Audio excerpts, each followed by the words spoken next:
يا شعيب والذين آمنوا معك من قريتنا أو لتعودن في ملتنا قال أولو كنا كارهين قد افترينا على الله كذبا إن عدنا في ملتكم بعد إذ نجانا الله منا وما يكون لنا أن نعود فيها إلا أن يشاء الله ربنا وسع ربنا كل شيء علما على الله توكلنا ربنا افتح بيننا وبين قومنا بالحق وأنت خير الفاتحين. وقال الملأ الذين كفروا من قومه لئن اتبعتم شعيبا إنكم إذا لخاسرون فأخذتهم الرجفة فأصبحوا في دارهم جاثمين. الذين كذبوا شعيبا كأن لم يغنوا فيها كانوا هم الخاسرين. فتولى عنهم وقال يا قوم لقد أبلغتكم رسالات ربي ونصحت لكم فكيف أسى على قوم كافرين. وما أرسلنا في قرية من نبي إلا أخذنا أهلها بالبأساء والضراء لعلهم يضرعون ثم بدلنا مكان السيئة الحسنة حتى عفوا وقالوا قد مس آباءنا الضراء والسراء فأخذناهم بغتة وهم لا يشعرون. ولو أن أهل القرى آمنوا واتقوا لفتحنا عليهم بركات من السماء والأرض ولكن كذبوا فأخذناهم بما كانوا يكسبون. أفأمن أهل القرى أن يأتيهم بأسنا بياتا وهم نائمون. أوامن أهل القرى أن يأتيهم بأسنا ضحى وهم يلعبون. أفأمنوا مكر الله فلا يأمن مكر الله إلا القوم الخاسرون. أولم يهد للذين يرثون الأرض من بعد أهلها أن لو نشاء أصبناهم بذنوبهم ونطبع على قلوبهم فهم لا يسمعون. تلك القرى نقص عليك من أنبائها ولقد جاءتهم رسلهم بالبينات فما كانوا ليؤمنوا بما كذبوا من قبل كذلك يطبع الله على قلوب الكافرين. وما وجدنا لأكثرهم من عهد وإن وجدنا أكثرهم لفاسقين. ثم بعثنا من بعدهم موسى بآياتنا إلى فرعون وملئه فظلموا بها فانظر كيف كان عاقبة المفسدين. وقال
ليفسدوا في الأرض ويذروا آلهة قال سنقتل أبناءهم ونستحيي نساءهم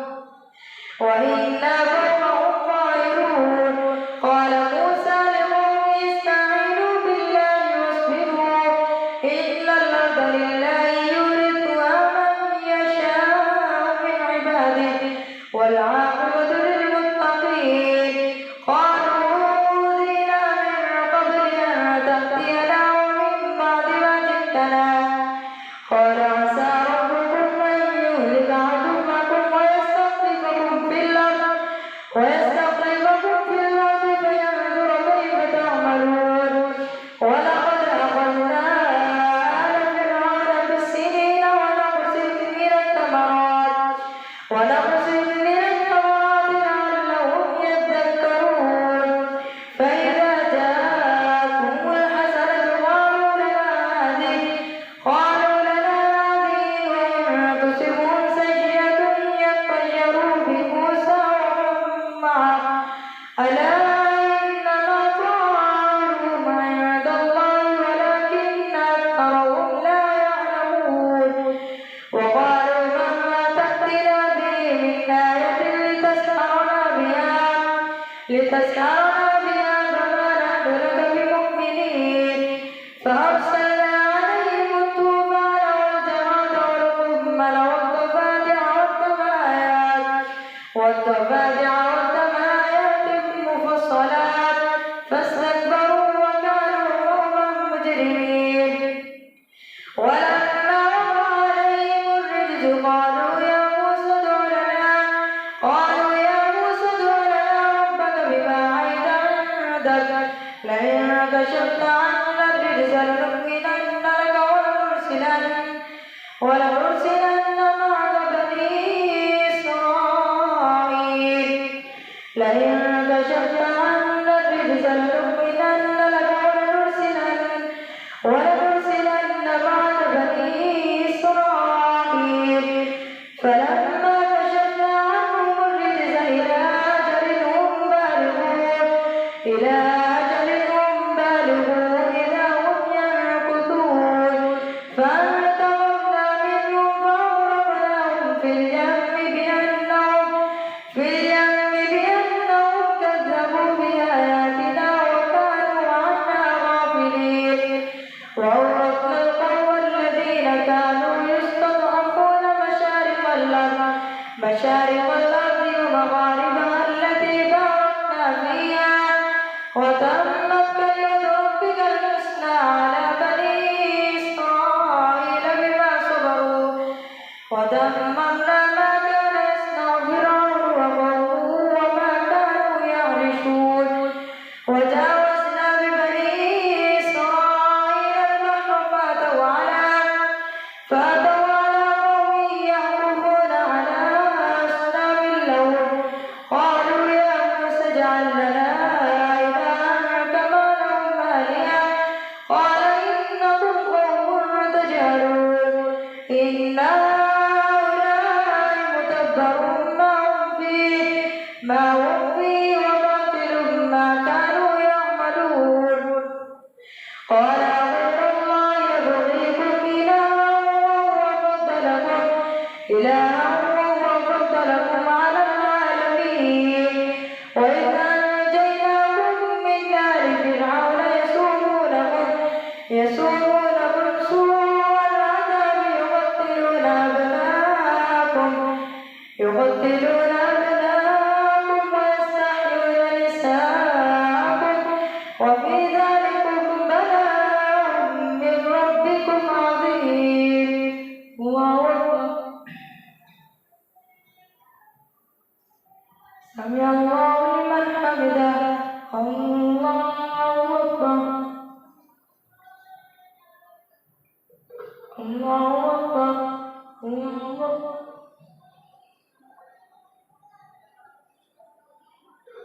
الله أكبر الحمد لله رب العالمين الرحمن الرحيم مالك يوم الدين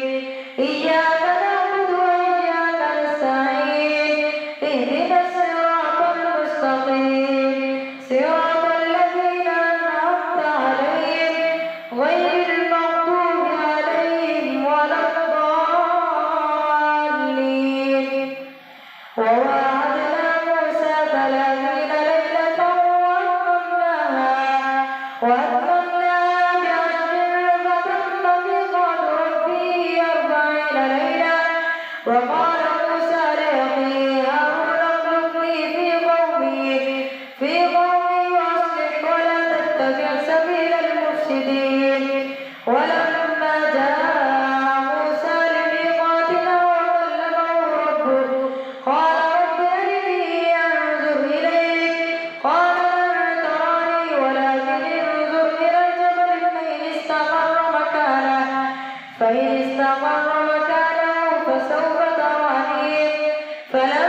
الآخرين وكتبنا له في الألواح من كل شيء موعظة وتفصيلا لكل شيء فخذها بقوة وأمر قومك يأخذوا بأحسنها سأريكم دار الفاسقين سأصرف عن آياتي الذين يتكبرون في الأرض بغير الحق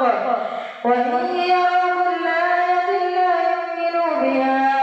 وإن يروا سبيل الرشد لا يتخذوه سبيلا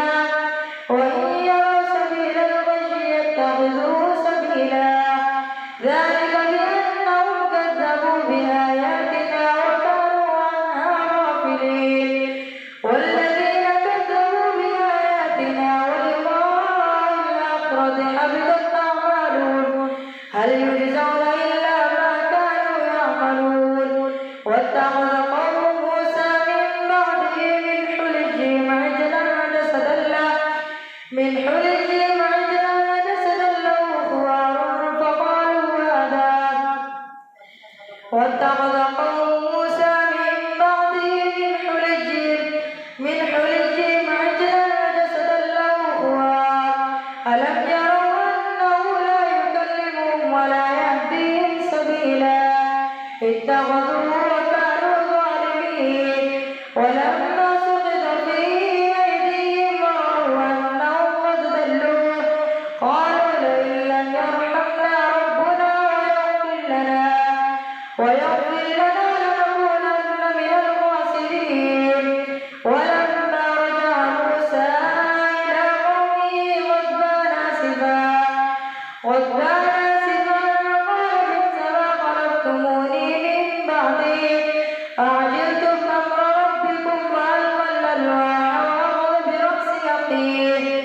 وأخذ برأس أخيه يجره إليه قال ابن أم إن القوم استضعفوني وكادوا يقتلونني فلا تشمت بي الأعداء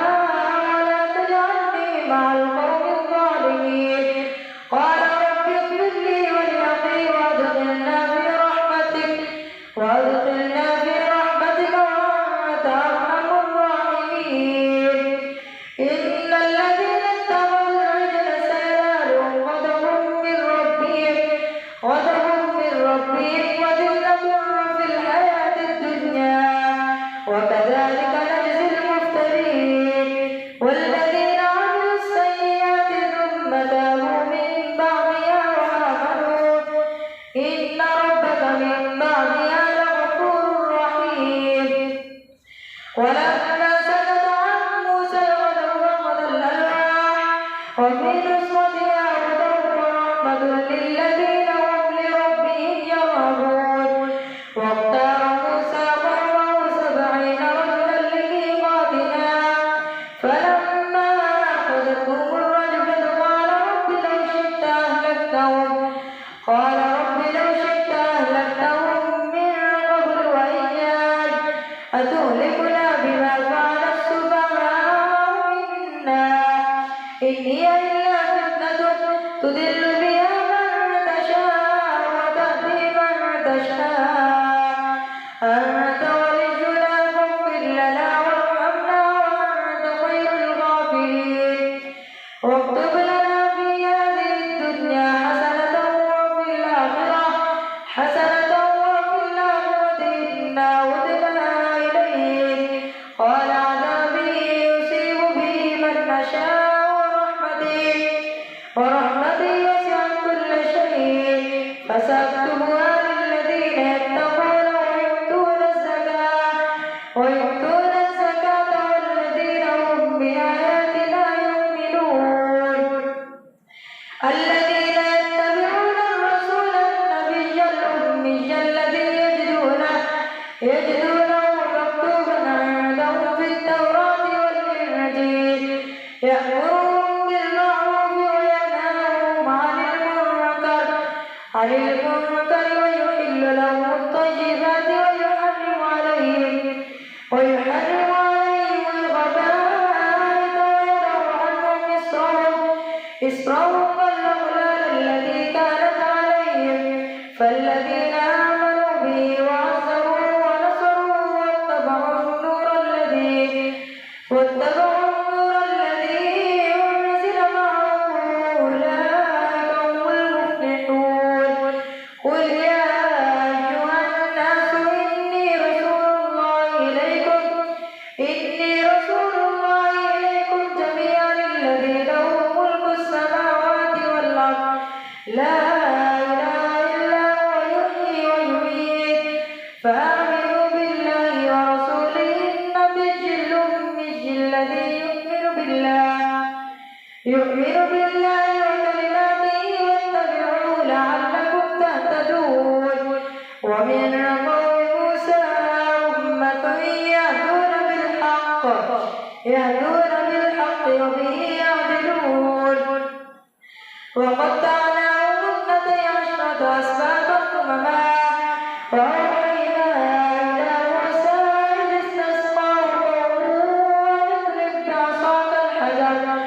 فانبجست منه 12 عينا قد علم كل أناس مشربهم وظللنا عليهم الغمام وأنزلنا عليهم المن والسلوى كلوا من طيبات ما رزقناكم وما ظلمونا ولكن كانوا أنفسهم يظلمون.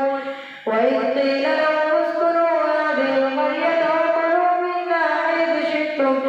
وقولوا حطة وادخلوا الباب سجدا نغفر لكم خطيئاتكم سنزيد المحسنين. فبدل الذين ظلموا منهم قولا غير الذي قيل لهم